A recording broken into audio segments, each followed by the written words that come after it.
요즘 뉴스에 종종 보도가 됩니다. 딥페이크, 딥보이스.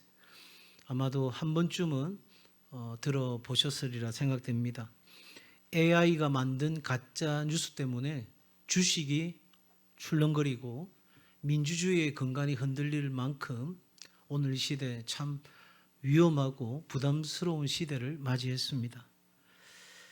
우리가 사는 시대는 진짜보다 더 진짜 같은 가짜가 판을 치는 세상이 되었기에 오늘 이 시대를 살아가면서 우리는 무엇이 진짜이고 가짜인지를 분별하는 이 분별력이 매우 중요한 시대를 맞이했습니다. 그런데 안타까운 것은 세상에 보석이나 가방이나 이런 거 이미테이션이 있고 가짜가 있다고 한다면 내가 가지고 있는 것이 알고 봤더니 진짜가 아니고 가짜인, 그래서 비가 오면 머리 위에 쓰고 다니도 되는 그런 수준의 가방이라 하면 그냥 아이고 속는 셈 치고 그냥 있어도 그만 없어도 그만 이렇게 웃으면서 넘어갈 수 있는데, 믿음은 다른 문제예요. 믿음은 진짜가 있고 가짜가 있어요. 가짜라기보다는 믿음 같아 보이는 것들이죠. 내가 믿고 있는데 믿음 같아 보이는 것을 나는 믿음이라고 스스로 착각하고 있을 경우가 있다는 이야기입니다. 우리의 믿음은 무슨 보석이나 가방처럼 그냥 하나 없는 셈 치지 이렇게 넘길 수 있는 것이 아니고, 믿음은 내가 가짜인지 진짜인지, 내 믿음이 진짜 온전한 믿음인지 아닌지를 우리는 분명하게 판단해야 되고 분별해내야 합니다. 이유는요, 믿음은 우리의 영원한 삶에 관계된 것이기 때문입니다. 가방이야 다음에 돈 되면 좋은 거 사면 되겠지만, 믿음은 우리가 오늘 어떤 믿음을 갖고 있느냐에 따라서 내 영원한 삶이 결정되는 거예요. 그냥 100세 시대니까 100세 살고 많은 인생이 아니라 내 삶의 영원으로 이어지는데, 그 영혼에 있어서 그 시작점이 바로 믿음이니까요. 또한 믿음은 만약에 우리가 가짜에 머물면 어떻게 되느냐, 우리 인생 자체가 가짜가 되는 거예요. 나는 믿는 줄 알았어요. 나는 믿음이 있는 줄 알았어요. 그리고 천국 문 앞에 딱 섰는데, 내가 교회도 나갔습니다. 좀 바쁘고 일이 있을 때는 못 나가기도 했지만 그래도 제가 기본적으로 기독교 집안에서 믿음 가지고 살았습니다. 내가 교회 나가서 헌금도 했고요. 내가 교회 나가서 봉사도 했습니다. 내가 심지어 목사님이 그렇게 강요하는 광역 세세면 전도 훈련도 내가 얼마나 빡세게 훈련 받았는지 모릅니다. 그래서 나가서 노방 전도도 했습니다. 그런데 우리 주님이 천국 문 앞에서 나는 너를 도무지 모르겠다. 이때 우리가 쓰는 말이 미치고 발작 뛸 노릇인 거예요. 그렇잖아요. 아니, 나는 믿음이 있는 줄 알았다니까요. 나는 믿음을 갖고 사는 줄 알았어요. 그런데 천국 문 앞에 섰는데 우리 하나님이 나를 도무지 모르겠다는 거예요. 바울은 이것을 가르쳐서 구원 얻지 못하는 헛된 믿음인 거예요. 자, 그러니까 우리의 믿음이 잘못되어 있으면 우리 인생 자체가 가짜인 거예요. 더 나아가서 여러분, 하나님의 능력이 시간과 공간과 물질을 초월해서 우리 가운데 역사하는 데는 믿음이 필요한 거예요. 그러니까 하늘에 속한 신령한 그 복이, 하나님의 그 능력이 우리가 발을 딛고 살아가는 이 땅 가운데 역사하는 것을 경험하기 위해서는 반드시 믿음의 통로가 있어야 되는 거예요. 하나님께서 그래서 우리에게 믿음을 요구하시는 거예요. 우리를 위해서 마음껏 일하시기 원하시는 하나님, 우리에게 하늘의 신령한 복과 풍성함을 마음껏 주시기를 원하시는 하나님이시기에 우리에게 믿음을 요구하시는 거예요. 어떤 믿음이에요? 하나님은 살아계시는 것과 하나님은 그를 찾는 자들에게 반드시 상 주시는, 응답해 주시는 하나님이심을 믿는 그 사람을 통해서 하나님이 역사하시는 거예요. 그래야 세상이 하나님의 살아계심을 알게 될 것이고, 하나님을 찾는 자들에게 반드시 응답한다는 것을 세상이 깨닫게 될 것이니, 하나님은 반드시 믿음을 통해서 일하시는 거예요. 뿐만 아니라 여러분, 믿음 때문에 우리 인생의 해석이 달라져요. 내가 그냥 살아가는 것 같지만 사실은 내가 믿는 바대로 내 안경을 쓰고 살아가는 거예요. 돈이 내 인생의 전부인 사람은 이 머니의 안경을 쓰고 세상을 보는 거예요. 그러면 돈 될 것, 돈 안 될 것, 나한테 손해될 것, 손해 안 될 것, 그것이 가장 내 삶에 중요한 것이 되어서 나는 그렇게 살아가는 거예요. 쾌락이 그 사람의 안경이 되어 있는 사람은 나한테 더 즐거운가? 나한테 더 즐겁지 않는가? 그것이 기준인 거예요. 그러니까 믿음은 어떤 안경을 쓰느냐를 말해주는, 다시 말하면 인생에 대한 해석이 우리가 가진 믿음에 달려 있는 거죠. 그러니까 여러분, 믿음이 얼마나 중요한지를 말하는 거는 끝도 없어요. 너무너무 중요한 거예요. 자, 그런데 안타까운 것은 많은 사람들이 죽음에 이르는 안개 낀 터널을 생각도 없이 지금 막 달려가고 있다는 거죠. 내가 그 터널을 통과한 뒤에 내가 정말 멋진 길이 나를 위해 예비되어 있을 거야. 내가 생각한, 내가 계획한, 내가 준비한 그 모든 것들이 이루어지는 그 화창한 봄날이 내게 있을 거야 생각하는데, 죄송하지만 그 터널에 짙은 안개는 우리로 하여금 판단력을 흐리게 만드는 거죠. 그리고 가짜인 내 인생을, 가짜의 믿음을 가지고 살게 만들고, 결국은 마지막 그 터널을 통과하고 딱 서는 순간 죽음이라는 절벽 앞에 우리는 맞닥뜨리게 되는 거예요. 그러면 여러분, 우리의 믿음이 진짜인지 가짜인지, 온전한 믿음인지를 어떻게 알 수 있냐? 여러 가지 알 수 있는 기준과 근거들은 있겠지만, 오늘 제가 한 가지만 말씀드린다면, 우리 인생에 우리가 감당하기 어려운 삶의 문제가, 고난이, 역경이 찾아오면 내가 온전한 믿음인지 아닌지를 우리는 확실하게 알 수 있어요. 자, 여러분, 그러기에 우리의 믿음이 오늘 살아가는 가운데 아무런 능력을 발휘하지 못하거나, 나는 믿고 있는데 그 믿음이 써먹을 수 없는 거예요. 또 심지어 그 믿음으로 내가 세상을 이겨야 되는데 세상을 이기지 못하고 세상에 사로잡혀 살아가는 거예요. 또한 성령의 열매를 맺는 삶을 살아가야 함에도 우리가 성령의 열매가 아니라 죄된 인생을 여전히 우리는 반복적으로 악순환을 거듭하고 있는 삶을 살아가고 있다거나, 그런 우리의 삶의 여정에 전혀 내 마음 가운데 불편함이 없다면 오늘 우리는 심각하게 우리의 믿음을 점검해 보셔야 하는 거죠.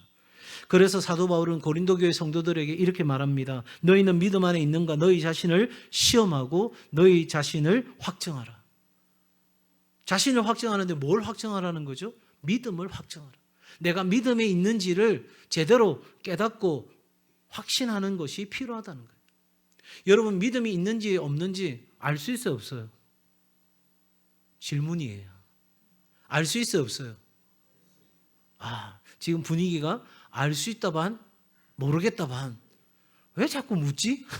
이런 분도 계실 것 같아요. 그런데 여러분, 제가 하나 증명해 드릴게요. 여러분, 지금 의자에 다 앉아 계시죠? 의자가 지금 부서질 거라면 앉아 계시겠어요? 나는 말은 안 하지만 의자에 앉아 있는 이유가 뭐죠? 의자가 부서지지 않을 거라고 믿으니까 앉는 거예요. 여러분, 집에 가스불 다 끄고 오셨죠? 끄고 왔다고 믿고 앉아 있는 거예요. 그 믿음이 흔들리면 어떻게 되죠? 설교고 예배고 뭐고 간에 일단은 집으로 달려가지 않겠어요? 여러분, 믿음은 모호한 게 아니에요. 믿음은 관념적인 게 아니에요. 믿음은 어떤 그냥 생각 속에 머무는 어떤 형태가 아니에요. 믿음은 실제예요. 내가 믿고 있는지 아닌지를 우리는 다 확정할 수가 있어요. 그러니 여러분, 적어도 우리의 인생의 문제가 찾아올 때 우리의 믿음이 드러나게 되는 거죠. 오늘 본문에 바로 그 내용을 우리에게 보여줍니다. 극심한 고난을 당했습니다. 그런데 하나님의 도우심으로 위대한 승리를 쟁취한 온전한 믿음을 가진 사람들을 만나게 됩니다. 그들이 바로 바울과 실라라고 하는 사람입니다. 두 사람은 유럽의 도시인 빌립보에 가서 복음을 전하게 됐습니다. 귀신 들려 점을 치는 불쌍한 여인이 있어서 그에게 복음을 전하고 그로 하여금 온전한 삶, 건강한 삶을 살아가도록 도왔습니다. 그런데 이 여인을 통해서 이익을 취하던 사람들은 굉장히 불편해진 거죠. 이게 뭐야? 나한테 손해를 주네? 그래서 이 바울과 실라를 모략합니다. 그리고 감옥에 잡혀가게 되고 모진 고난을 당하게 됩니다. 여러분, 바울과 실라 입장에서 생각해보면 어떨까요? 하나님, 이게 뭡니까? 내가 지금 나의 열심을 위해서, 나의 욕심을 위해서, 내 만족을 위해서 이 자리에 와서 이렇게 하는 게 아니잖아요. 하나님 나라 복음 전했고요. 하나님 기뻐하시는 일 했고요. 하나님이 원하시는 일 했는데 도대체 우리가 왜 이런 고난과 역경을 겪어야 됩니까? 나한테 왜 이렇게 하십니까? 그런 마음이 들 것 아니겠어요? 그런데 오늘 성경에는 그런 말이 없어요. 그들이 당하는 이 시련과 고난 앞에서 그들의 믿음이 정말 빛나는 모습으로 우리 가운데 보여집니다. 믿음이 없는 사람은요, 이런 위기가 닥치면 어떻게 생각하냐면 하나님은 나를 도와주셔야 될 뿐인데, 하나님은 나와 함께 하셔서 내가 필요한 것들 다 주셔야 될 뿐인데 하나님이 이렇게 하지 않는다? 그렇다면 이제부터 나는 모든 믿음의 관계와 행동들에 대해서 그것은 의미 없는 일이니까 나는 이제 하지 않겠다.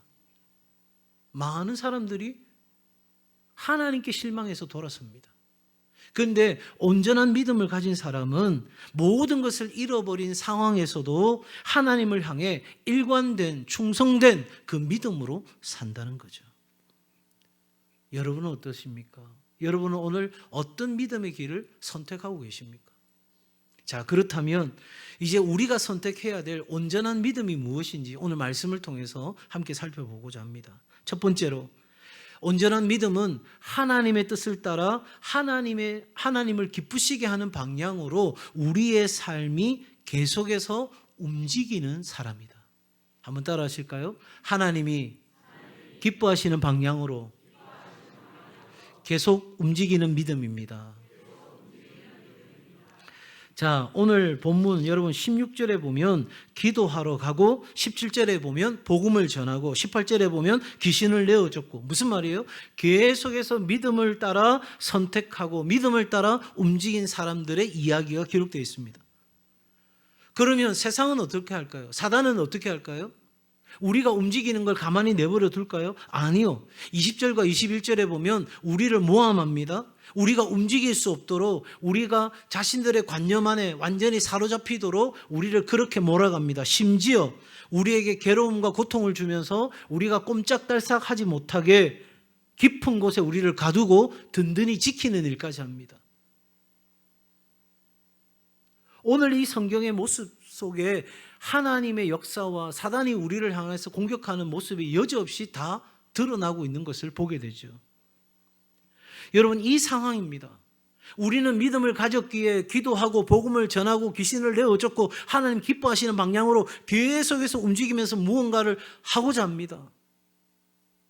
그런데 우리의 원수 마귀는 어떻게 해서든 우리가 움직이지 못하게 만드는 거죠. 왜냐하면 우리가 움직이면 어떻게 되죠? 하나님의 나라가 확장되고 하나님 기뻐하시는 일이 일어나고 하나님의 역사가 이 땅 가운데 일어나고 믿는 사람들이 믿음으로 확신하게 되고 성령의 능력으로 경험하게 되니 살아 움직이는 역사의 믿음이 그 곳곳에서 일어나게 되니까 사단은 절대 그걸 눈뜨고 볼 수 없는 거죠. 자, 온전한 믿음을 가진 사람은 이러한 상황에서 뭘 결정하냐면 25절입니다. 같이 읽겠습니다. 25절 시작. 한밤중에 바울과 실라가 기도하고 하나님을 찬송하며 죄수들이 듣더라. 아멘. 여러분의 인생의 한밤중에 여러분은 뭘 하세요? 이 한밤중이라는 건 시간의 의미도 있겠지만 저는 앞의 내용들을 전체적으로 생각해 본다면 내가 아무것도 할 수 없는 깊은 한밤중, 내 삶에 고난과 시련이 닥쳐온 그 한밤중, 정말 홀로 외롭고 고독하게 견디고 버텨야 되는, 아니 그런 힘조차 없어서 정말 두 눈에 눈물이 마를 지경으로 그렇게 내 있는 인생의 한밤중, 그때 여러분은 뭐 하느냐는 거죠. 여러분, 오늘 온전한 믿음을 가진 사람은 바로 그 상황에서도 움직인다는 거예요.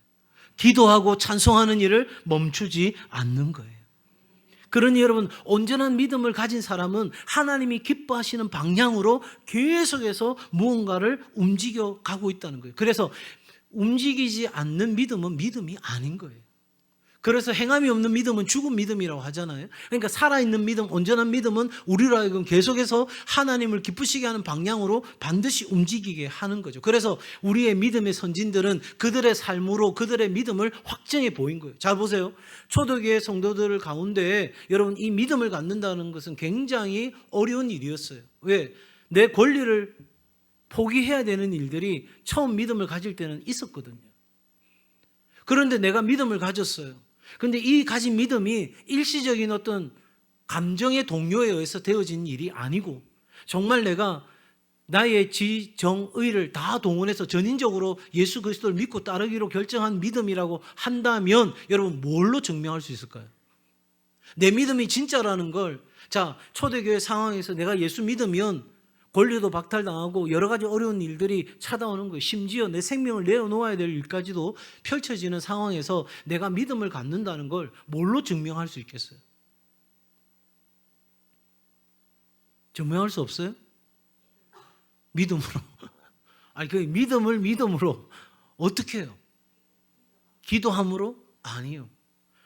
내가 믿음이 있다는 건 내일도 계속가고 모레도 계속가고 내게 좋은 일이 있어도 계속가고 나쁜 일이 있어도 계속가고, 내가 믿음이 있다는 건 쉼 없이 하나님이 기뻐하시는 방향으로 내가 움직이는 그 삶, 내가 손해가 되든 내게 이익이 되든 그것과 상관없이, 내가 옥에 있든 옥 밖에 있든 그거와 상관없이, 내가 건강하든 건강하지 않든 그거와 상관없이, 내가 돈이 있든 돈이 없든 그거 상관하지 아니하고, 내가 생각한 대로 일이 되든 되지 않든 그거와 상관하지 아니하고 나는 하나님을 기쁘시게 하는 그 방향으로 계속해서 뭐한다? 움직인다.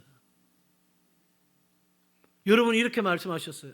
믿음이 있다는 걸 기도로, 찬양으로. 여러분, 그런데 저는 기도하지 않고 찬양하지 않는 분들을 너무 많이 만나요. 말은, 인식은, 생각은 그렇게 하는데 실제적으로 어려움이 닥치면 꼼짝달싹 못하고, 목사님 제가 이 문제 해결하고 그리고 난 뒤에 예배를 하든 뭘 하겠습니다. 제가 이거 해결하고 난 뒤에.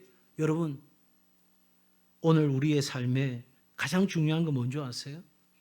바울과 실라는 이 옥에서 꺼내달라고 기도한 게 아니에요. 옥터가 움직여서 기적이 일어나게 해달라고 기도한 게 아니에요. 여러분, 우리는 그렇게 기도할 때가 너무 많죠. 왜? 그래야 뭔가 할 수 있다고 생각하니까. 하나님, 빨리 옥문이 막 기적적으로 열렸으면 좋겠습니다. 옥터가 완전히 박살이 나가지고 뭔가 엄청난 기이한 일들이 내 삶 가운데 일어났으면 좋겠습니다. 여리고가 무너질 수 있는 그런 일들이 내 삶 가운데 일어났으면 좋겠습니다 라고 생각할지 모르지만, 적어도 바울과 실라는 그런 일을 놓고 기도한 게 아니에요. 뒤에 일어난 일들에 대한 바울과 실라의 반응을 보면 우린 충분히 짐작할 수 있어요. 그럼 이들은 뭘 기도했을까요? 다름 아닌 하나님이 나와 함께 하신다는 그 약속에 대한 믿음을 붙드는 거예요. 아, 하나님은 나와 함께 하신다. 여러분, 바로 그때 기적이 일어나는 거예요.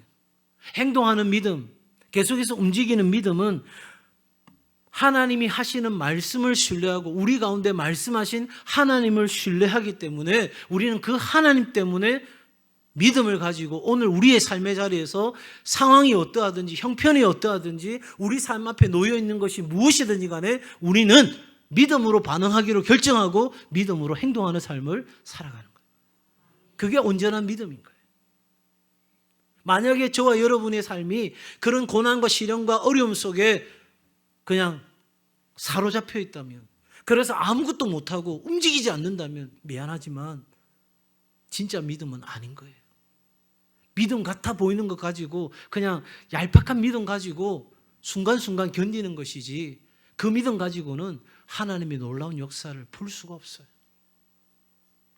자, 그러면 두 번째, 온전한 믿음을 갖는다는 것은 하나님께서 우리 가운데 베풀어 주실 장래의 은혜를 확신하는 거예요.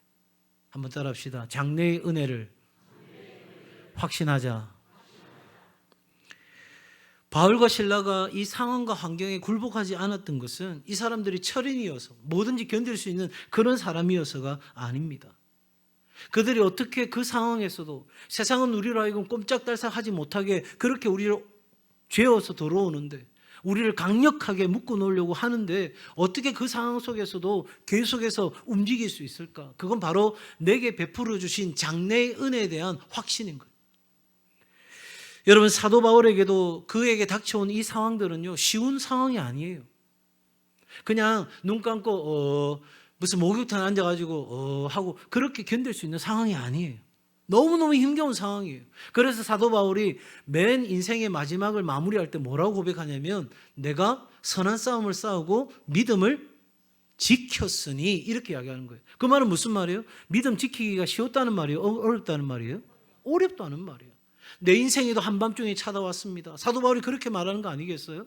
내 인생에도 깊은 밤이 찾아왔습니다. 정말 하나님이 침묵하시는 것 같았습니다. 내가 하나님 나라 복음 위해서 살았지만 정말 내 삶에 억울하고 원통하고 분한 일들이 제 삶에 얼마나 많았는지 모릅니다. 믿음을 저버리고 싶었습니다. 믿음을 던져버리고 싶었습니다. 그 믿음이 아무 소용없는 것처럼 보여지는 그 상황 속에서도 나는 믿음을 지켰습니다. 정말 처절한 고백이잖아요. 그냥 하는 고백이 아니에요. 그냥 그렇게 말하는 게 아니라 진짜 내 삶을 살아가는 데 있어서 믿음을 지키기가 어려운 상황들이 얼마든지 우리 앞에 놓여 있다는 사실이죠. 사랑하는 여러분, 우리는 뭘 믿느냐면 환경을 믿는 게 아니에요. 잘 되는 그 환경 믿는 게 아니에요. 우리는 살아계신 하나님을 믿습니다. 하나님의 약속의 말씀을 믿습니다. 우리는 하나님의 신실하신 그 성품을 우리는 믿습니다. 그러기에 여러분, 때로는 우리가 믿음으로 나아갈 때 병든 육신이 치유되는 역사도 일어납니다. 여러분, 내가 해결할 수 없는 공과금도 해결되는 역사가 일어납니다. 그런데 여러분, 믿음은요, 그런 완전한 치유가 없는 날에도, 공과금을 낼 수 없는 그 순간에도 믿음은 우리에게 그 날을 헤쳐갈 수 있는, 견디고 버티고 이겨낼 수 있는 그러한 또 하나의 다른 은혜의 통로가 우리 가운데 있음을 믿는 것입니다. 믿음은요, 보호자 대기실에서 남편을 위해서 기도합니다. 종양으로, 암말기로 이제 마지막 수술대에 있는 남편을 위해서 정말 간절히 기도합니다. 그런데 응급실 문을 열고 의사가 나와서 이야기합니다. 보호자님, 종양이 안 보입니다. 사라졌습니다. 도대체 무슨 일이 일어났는지 나는 도무지 모르겠습니다. 여러분, 믿음의 역사입니다. 믿음의 역사입니다.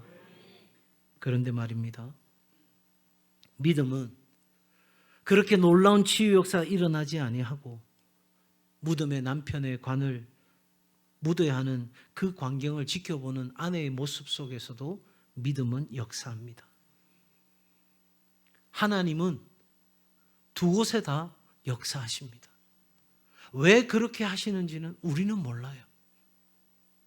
그러나 하나님은 살리시는 것도 믿음의 역사고 하나님이 데려가시는 것도 믿음의 역사입니다. 이 말은 뭐냐? 믿음은 사장실에 들어가 자신의 신앙 양심으로는 고객에게 거짓말할 수 없고 내가 고객을 오도할 수 없기 때문에 그렇게 하지 않겠다고 당당히 말합니다. 거기까지는 좋은데 그렇게 말하고 나니까 내 삶에 돌아오는 건 뭐죠?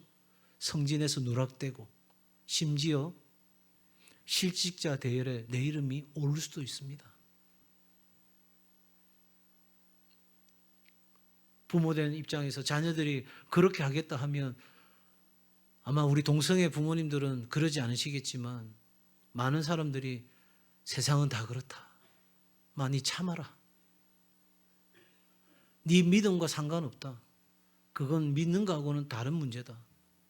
여러분, 그렇게 말하지 않을까요? 그러므로 세상은 우리가 가진 믿음을 다 이해할 수 없어요. 믿음은 우리를 영혼 깊이 울리는 진리편에 서게 합니다. 내게 손해가 되어도 내가 알 수 없는 그 고난의 끝을 내가 맞아들여야 되는 상황 속에서도 우리의 믿음은 여전히 믿음이어야 합니다. 바울은 감옥에 갇혀 있지만 여전히 자유로운 영혼입니다. 그는 병든 사람이었어요. 병이 치유되기를 바랬어요. 그런데 그는 언제나 건강한 자기를 보고 있는 거예요.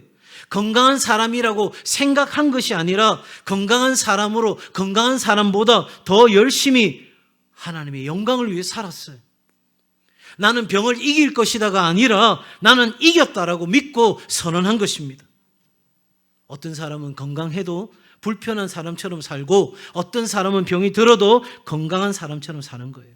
바울은 후자에 속한 사람이에요. 하나님께서 도와주시려고 해도 미리 넘어져서 허우적거리는 사람이 되어서는 안 됩니다. 감옥에 갇혀있다 죽음을 당해도 하나님의 은혜고 매를 얻어맞아 아픔이 있어도 하나님의 은혜고, 감옥에서 나가서 복음을 전해도 하나님의 은혜라고 생각하고 믿음을 가진 사람에게 하나님의 역사, 하나님의 기적이 일어납니다. 그러니 우리는 하나님이 베풀어 주실 그 장래의 은혜를 바라보며 믿음이 끝이 아니라 믿음이 시작인 거죠. 신앙은 편안한 침대에 누워서 그날이 오기를 기다리는 것이 아니라 우리는 믿음 가지고 치열하게 오늘 세상을 살아가는 것입니다. 그러기에 믿음을 가진 사람, 온전한 믿음을 가진 사람은 감정에 따라 살지 아니하고 믿음에 따라 사는 거예요. 그래서 영적 싸움을, 자신의 감정을 얽매이지 않는 법을 배우는 것을 우리는 계속해서 해 나가야 되는 거죠.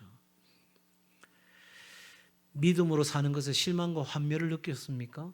믿음으로 살아도 별거 없다고 생각되십니까? 그래도 계속 믿으십시오. 혼란스럽고 하나님의 계획을 내가 놓쳐버린 거 아닌가? 그런 싶은 마음이 드십니까? 그래도 계속 믿으십시오. 자신의 방식으로 일하려고 하다가 다 망친 것 같으십니까? 상황이 악화되었습니까? 그럼에도 계속 믿으십시오. 왜냐하면 하나님의 큰 그림이 있기 때문입니다. 나는 볼 수 없지만, 나는 다 이해할 수 없지만 우리의 모든 것을 합력해서 선을 이루시는 놀라운 하나님의 빅피처가 있는 거예요. 큰 그림이 있는 거예요. 큰 퍼즐이 있는 거예요. 그러니 여러분, 내 인생의 내 실패와 좌절과 낙심과 내 안에 있는 모든 것까지도 사용하셔서 하나님의 위대한 작품으로 만들어가는 걸 여러분 이해할 수 있기를 바랍니다. 구세군이 낳은 영적인 거장이죠. 브랭글리는 자신 안에 찾아온 좌절과 우울한 그 감정과 계속해서 싸우면서 그는 이렇게 수레합니다. 하나님이 계시지 않는 것처럼 느껴졌다. 나는 무덤으로 향하여 끝없이 달리는 것 같이 느껴졌다. 나는 인생의 모든 영광과 매력과 의미를 잊어버렸다. 기도를 해도 아무 소용이 없고 진정 나는 기도의 영과 기도하는 능력을 잊어버린 것과 같은 느낌이 들었다. 이러한 절망적인 상황에서 브랭글은 어떻게 자신의 삶을 회복할 수 있었을까? 그는 계속해서 이렇게 말하고 있습니다. 다음 순간 내가 기억했던 것은 비록 내 마음에는 찬양할 마음이 전혀 없었지만 내 의지로서 하나님께 감사와 찬양을 드리는 것이었습니다. 나의 감정은 우울증과 흑암으로 완전히 뒤덮여 있을 뿐 아무것도 느낄 수 없었습니다. 그러나 내가 그러한 시련을 주신 하나님께 감사했을 때 그것은 축복으로 변하기 시작했고 환한 빛이 희미하게 떠오르면서 천천히 타오르는 그 빛은 마침내 내 마음속에 있던 흑암을 깨트리고 말았습니다. 우울증은 지나가 버렸고 나의 인생은 다시 아름답고 생기 있는 모습으로 변했습니다. 나는 다시 한번 은혜로운 축복들로 인하여 감사와 하나님의 충만하신 은혜를 경험할 수 있었습니다. 온전한 믿음은 하나님의 그 장래의 은혜를 바라보고 그 깊은 한밤중에 힘겨운 날들에 끊임없이 우리는 나아가는 거죠. 그래서 시편 42편에서 시인은 고백합니다. 나에게 밤의 찬송이 있습니다. 오히려의 찬송이 있습니다. 오히려 이 상황 때문에 나는 하나님을 찬송하게 되었다. 그러니 여러분, 온전한 믿음이 있는 사람은 외적인 것, 내 눈앞에 보이는 것, 거기에 인생이 좌우되지 않습니다. 내가 감옥 안에 있든 감옥 밖에 있든 바울과 실라에게 온전한 믿음을 가진 사람에게는 아무 문제가 되지 않는 거예요. 요셉도 마찬가지예요. 그의 삶에 찾아온 고난, 그가 잘 되는 것, 그 모든 것은 보직 이동에 불과한 거예요. 하나님을 신뢰할 때 놀라운 일이 펼쳐집니다. 하나님을 위하여 살아가고자 할 때 여러분, 우리에게는 많은 것이 필요한 것이 아니라 딱 한 걸음이면 됩니다. 몇 걸음이라고요? 한 걸음. 하나님께로 돌아서서 그 홍해를 향해 첫 발을 내딛는 그 한 걸음, 요단강을 향해 첫 발을 내딛는 그 한 걸음, 여리고성을 돌아가실 때 그 여리고성을 돌는 그 첫 발, 그 한 걸음이면 하나님 우리 가운데 놀랍게 일하십니다. 사랑하는 여러분, 이렇게 하나님을 기쁘시게 하는 방향으로 계속해서 움직이는 사람, 장래의 은혜에 대해서 확신을 가진 사람은 세 번째, 어떤 상황 가운데서도 강하고 담대하며 당당합니다. 한번 따라합시다. 나는 누구보다 당당하게 살아간다. 바울과 실라는 양심의 가책이 없었어요. 그도 그럴 것이 하나님을 위해서 한 거잖아요. 의로운 일을 한 거잖아요. 자, 그런데 고난이 찾아왔어요. 자, 이러면 여러분 우리는 그 고난을 피할 수 있는 카드를 찾겠죠. 사도 바울에겐 그 고난을 피할 수 있는 카드가 있었어요. 뭐라고 말하면 됩니까? 내가 로마 시민이라고. 그 한마디만 하면 다 끝나는 거예요. 매를 맞을 이유도, 감옥에 갇힐 이유도 없는 거예요. 로마 시민이 가지는 특권이에요. 그런데 사도 바울이 그거 사용하지 않았어요. 우리 같으면 정신 차려. 지금 빨리 그 카드 내야 돼. 그 카드 내야 고난도 안 받고 어려움도 안 겪고, 그러니까 빨리 그 카드 내. 여러분, 왜 내지 않았을까요? 물론 하나님은 때로는 우리에게 그러한 카드를 내라고 하실 때도 있어요. 그런데 사도 바울이 그 카드를 내지 않은 것은, 첫 번째, 여러분, 고난받는 것이, 주를 위해 고난받는 것이 내게는 하나님께 영광 돌리는 것이기에 기꺼이 그 고난을 믿음으로 받아들인 거예요. 내가 주를 위해 살아가고자 할 때 닥치는 내 삶의 고난은, 이건 고통이고 아픔이 아니라 내가 기뻐할 것들인 거죠. 더 나아가서 여러분, 적어도 사도 바울이 누구의 일을 시작한 거예요? 하나님의 일을 했어요. 그리고 하나님의 일을 하다가 어려움이 찾아왔어요. 그러면 이 문제는 누가 해결해 주십니까? 하나님이 해결해 주시는 거예요. 그런데 내가 로마 시민 카드 꺼낸다? 여러분, 하나님의 일을 시작했던 사람이 사람의 방법으로 일을 마무리한다? 여러분, 그건 있을 수가 없는 거죠. 누구에게? 온전한 믿음을 가진 사람에게는. 인생 그렇게 사는 거 아니라고 세상 사람들 우리에게 이야기하겠죠. 그러나 하나님의 사람, 온전한 믿음을 가진 사람은 믿음으로 시작하고 믿음으로 살고 믿음으로 마치는 거예요. 적어도 우리에게는 이러한 놀라운 믿음에 대한 결단이 필요한 거죠. 옥문이 열리고 옥터가 움직여서 간수가 놀래 자빨지경으로 힘들어하는 그 상황조차도 사도 바울을 움직일 수 있는 게 아니었어요. 그건 전혀 사도 바울을 놀라게 할 만한 일도 아니었어요. 옥터를 흔들고 옥문을 부수든지, 나를 감옥에 가두시든지, 내가 감옥 밖에서 복음 전하든지, 사도 바울은 언제나 강하고 담대하게 당당하게 그의 사역을 감당해 왔습니다. 그러기에 그는 이렇게 고백합니다. 사나 죽으나 내가 다 주의 것이다. 무엇을 먹든지 마시든지 나는 하나님의 영광을 위해 산다. 병이 들어도 하나님께 영광을, 병이 들지 않아도 하나님께 영광을, 내가 물질이 있어도 하나님께 영광을, 내가 가난해도 하나님께 영광을. 태어날 때부터 두 다리가 없었던 아이가 있었습니다. 이 아이가 강인한 두 팔로 공중에 매달려 아름다운 공연을 펼치는 공중 고개사가 됩니다. 많은 이들에게 감동과 동기를 부여하는 강연가가 되기도 했고요. 그리고 파워 텀블링 주 챔피언이 되었습니다. 이 아이가 다리 없이 태어났을 때 부모는 큰 충격을 받고 이 아이를 입양 보내기로 결정합니다. 그런데 하나님은 이 아이를 참 은혜 가운데서 가장 안전한 가정으로 인도해 주셨습니다. 정말 좋은 가정으로 인도해 주셨는데 이 가정의 규칙이 하나가 있습니다. 바로 할 수 없다는 말 하지 않기로 하는 것. 다른 건 다 너 마음대로 해도 되는데 할 수 없다, 할 수 없어요, 이 말은 하지 않기로 규칙을 어릴 때부터 정했어요. 두 다리가 없는 아이입니다. 할 수 없는 게 얼마나 많이 있겠어요. 그런데 그 규칙대로 이 아이는 살았습니다. 그리고 그 규칙은 이 아이 삶에 놀라운 영향력을 주었습니다. 그리스도 안에서 무엇이든지 할 수 있고 정말 하나님 역사하시면 어떤 일도 감당할 수 있다는 그 당연함을 입증해 보였습니다. 이 아이가 인터뷰했던 내용은 정말 마음에 감동과 도전을 줍니다.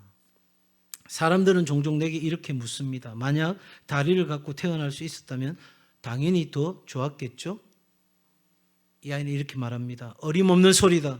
하나님은 어떤 이유가 있어서 내게 이 선물을 주셨다. 나는 당당하게 이것은 선물입니다 라고 말한다. 나는 나 자신을 장애인이나 불구자 또는 어떤 면에서는 외형적으로 결함이 있다고 여기지 않는다. 나는 날마다 내 몸에 대해 감사한다. 만약 내가 다리를 가지고 태어났다면 이렇게 사람들에게 긍정적인 영향을 끼칠 특별한 기회가 주어지지 않았을 것이다.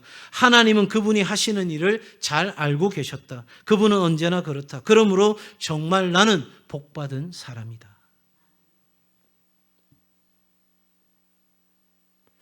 쉽지 않은 고백이죠. 내가 이렇게 몸이 아픈 것, 이것을 통해서도 하나님이 이루실 일이 있기에 할렐루야입니다. 여러분, 과연 우리가 이렇게 고백하기 쉬울까요? 어려워요. 그래서 믿음은 싸움인 거예요. 믿음은 우리가 그냥 한 번 마음 먹는다고 되는 것이 아니라 계속되는 과정인 거예요. 이런 믿음으로 나아가게 되면 여러분, 깊은 한밤중에 계속해서 하나님을 향하여 움직이게 되면 여러분, 우리 삶에 기적이 일어납니다. 더 나아가서 나는 모르는데 하나님께서 계획하신 그 일들의 성취를 우리는 보게 됩니다. 여러분, 이 놀라운 일을 통하여 간수가 그 가정이, 가족들이 다 예수를 믿는 일들이 일어나고 빌립보 교회가 세워지는 일들이 이곳에서 일어난 거잖아요. 나는 그냥 믿음으로 순종하고 나아갔을 뿐이에요. 내 믿음이 온전한 믿음으로 하나님께 드려지는 믿음으로 살아가고자 살아갔던 길일 뿐이에요. 그런데 하나님은 그 믿음을 사용하셔서 기적을 베풀어 주실 뿐만 아니라 그 믿음을 통하여서 하나님의 계획을 성취하시는 놀라운 일들을 우리 가운데 행하시는 거예요. 우리가 세상 앞에 세상을 압도할 수 있는 유일한 길은 믿음이에요. 그러니 오늘 내 안에 이 믿음이 없다면, 이 온전한 믿음이 없다면 여러분, 이 시간 우리에게 더 깊은 믿음으로, 더 풍성한 믿음으로, 더 강력한 믿음으로 얼마든지 우리 가운데 그 믿음을 부어주실 하나님 앞에 기도하며 주의 은혜를 구하며 나아가는 삶이 되기를 바랍니다. 여러분, 100% 믿음이 와서 믿는 게 아니에요. 50% 믿음이 와도 믿음으로 걸어가면 하나님이 우리에게 확신을 주시는 거예요. 우리가 두려움이 없는 상태로 살아가는 것이 아니라 두려움이 있지만 그럼에도 그 두려움을 넘어서서 우리가 전진해 갈 때 하나님은 그 두려움의 구름을 거두시고 우리에게 진정한 빛을 주시는 분이십니다. 그러니 여러분, 지금 내 믿음이 부족해도, 지금 내 가진 믿음이 보잘것없어도 장래의 은혜를 확신하고 내게 함께 하시고 역사하시는 하나님을 굳세게 믿는 믿음으로 오늘 한 걸음 한 걸음 옮겨가는 은혜가 우리 동성의 모든 가족들에게 있고 온라인으로 예배하는 모든 분들이 되기를 주의 이름으로 축복합니다.